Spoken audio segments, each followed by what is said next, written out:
We usually think of our universe as a vast, nearly endless expanse that contains every galaxy, star, and atom in existence. But is it? What if our universe is just one of many? Could we live in a multiverse? One with parallel universes containing other galaxies and possibly other Earths? This isn't just the stuff of science fiction. Physicists are starting to take the multiverse idea pretty seriously. Here are 4 real models of what parallel universes might look like and how they could form. The inflationary multiverse. You know how you learned in school that the universe started with the Big Bang? Well, what if that Big Bang wasn't the only one? In the inflationary multiverse model, Big Bangs are happening all the time. The idea is that there's an endless sea of energy where universes pop up like bubbles in the ocean. Each new bubble universe is created during a rapid period of expansion called inflation. In these other universes, the physics could be strangely different.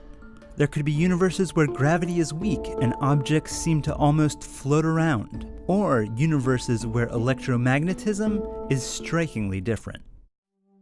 The quilted multiverse. In this model, there's really just one universe, but it's not just big, it's truly infinite. So infinite that if you could search through the infinite space, search the infinite galaxies with infinite stars, you'd eventually find a number of planet Earths, just like our own. And on some of those Earths, you'd even find someone identical to you. But you aren't likely to ever meet yourself, because that other you probably lives in an unreachable patch in our infinite cosmic quilt.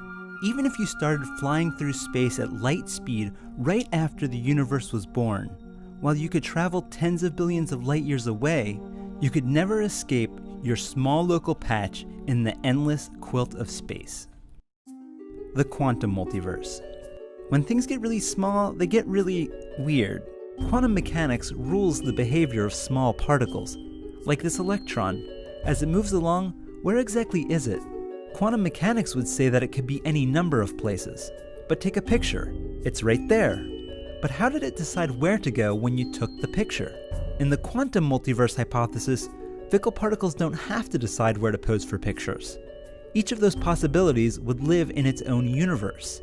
And the crazy thing is that anytime you take a picture or observe something, you split the universe. You can't see all the universes because you just live in one of the many possibilities.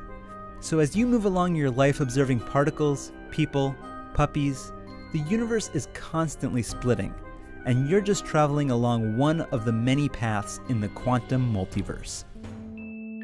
The brain multiverse. Sometimes people talk of parallel universes as alternate dimensions. We live in 3 spatial dimensions, front to back, side to side, and down to up. Are there more dimensions though? In the brain multiverse, the answer is yes, because the brain multiverse comes out of a type of string theory where our 3-dimensional universe lives on a membrane, or brain for short, that is actually embedded in 10 dimensions. But our brain wouldn't be the only one. There could be other brains with other universes. It's like how a 3-dimensional book has many 2-dimensional pages, but our multiverse book is 10-dimensional, and our universe is on one of the many 3-dimensional pages. So is there any hard evidence that any of these 4 multiverses exist? Scientists working on a telescope called BICEP 2 think they've observed in the sky a sort of fingerprint left over from just after the Big Bang. It's a pattern of polarized light resulting from our universe's brief period of rapid expansion called inflation. So if inflation happened here, it could have happened elsewhere too, implying the existence of a vast inflationary multiverse. One with endless bubbling universes, each with its very own Big Bang, and inside, they're probably infinitely big, which is evidence that the quilted multiverse may also be possible. Right now there's no evidence for the other 2 multiverses, the brain and quantum multiverses, but maybe one day. So the next time you look up at the sky, just remember that what you're seeing may just be a patch in a bubble in an endless multiverse.